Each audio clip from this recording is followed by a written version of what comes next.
hearts will lie in a bed that I will make out of stone, out of clay.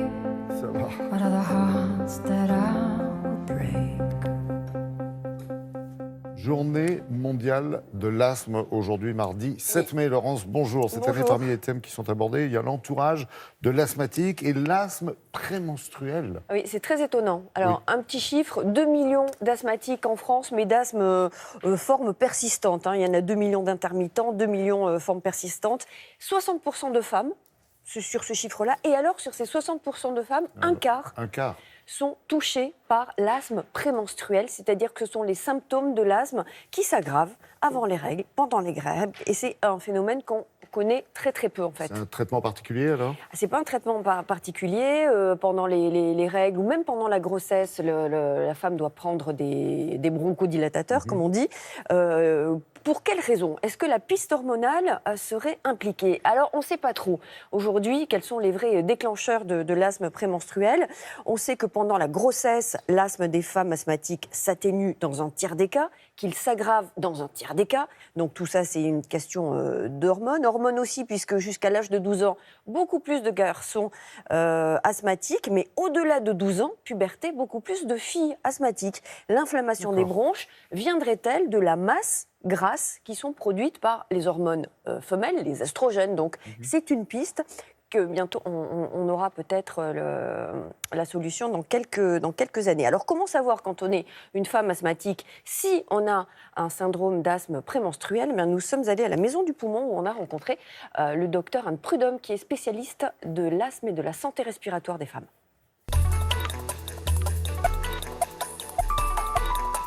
Moi, je pense que j'ai compris que j'avais une aggravation de mes symptômes à l'adolescence et j'ai eu du mal à l'expliquer au départ et puis on n'ose pas le dire. En plus, je pense que c'est difficile de faire le lien avec l'asthme au départ. Entre le premier jour du cycle et le 28e jour qui est la fin du cycle, il y a une variation hormonale entre deux hormones qui sont l'estrogène et la progestérone. Et c'est là où apparaissent les signes d'asthme prémenstruel, au moment de la chute de l'estrogène et de la progestérone. Dans tous les cas, moi je voyais que j'étais obligée d'augmenter mon traitement à ce moment-là, temporairement, pour être bien. Comment se manifeste l'asthme prémenstruel ? Le diagnostic repose sur les symptômes, c'est-à-dire on pose la question, est-ce que vous vous aggravez au plan de l'asthme, de vos symptômes respiratoires avant les règles ? Donc il faut s'appuyer sur ce que dit la patiente, mais aussi lui donner un petit appareil qui s'appelle un débitmètre de pointe, c'est-à-dire on mesure le souffle et vous allez voir que le souffle va se détériorer par la mesure du piflo qui va baisser 48 heures, 24 heures et le premier jour des règles. On fait cette manipulation sur 2 cycles consécutifs et on est certain du diagnostic d'asthme prémenstruel. Émilie, de quel outil on dispose ? Donc on dispose du PicFlow, où il suffit en fait de souffler très fort et très vite dedans pour évaluer sa capacité respiratoire. Donc on vide ses poumons et ça donne un chiffre. Alors moi, ma norme par rapport à mon âge est de 450. Quand je suis moins bien, je suis à peu près à 370, 380. La contraception va niveler les fluctuations hormonales du cycle avec la chute de l'estrogène et de progestérone à la fin du cycle. Et donc, sous contraceptif, il y a une partie des patientes qui ont une chance de s'améliorer. La deuxième voie thérapeutique, c'est de traiter et de bloquer une voie de l'inflammation. Et donc, il y a un médicament qui s'appelle les antileucotriènes et certaines patientes peuvent répondre tout à fait à ce traitement.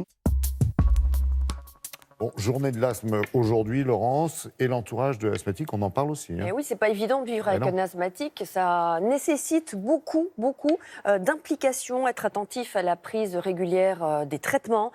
Où est la pharmacie d'urgence ? Est-ce qu'elle est ouverte le dimanche pour avoir les bronchodilatateurs ? Être attentif aussi à l'environnement, la présence d'allergènes, la pollution. Est-ce qu'on peut faire du sport, etc. Donc c'est une prise en charge collective. L'encadrement scolaire, les amis, les parents, rôle très très important dans la gestion de l'asthme, et c'est le thème principal de cette grande journée mondiale aujourd'hui. Merci Laurence de l'avoir souligné. Et puis Info Santé toujours, mais à la télévision cette fois. Le test qui sauve, c'est ce soir une émission à un numéro inédit présentée par Michel Simès et Adriana 42. Ça sera sur France 2. Avant les beaux jours, en effet, les animateurs de France Télévisions se sont mobilisés pour vous apprendre les gestes qui sauvent. C'est donc ce soir, France 2, je le répète, mais c'est important. Et c'est à partir de 21h, sans doute, avez-vous vu une bande-annonce alléchante.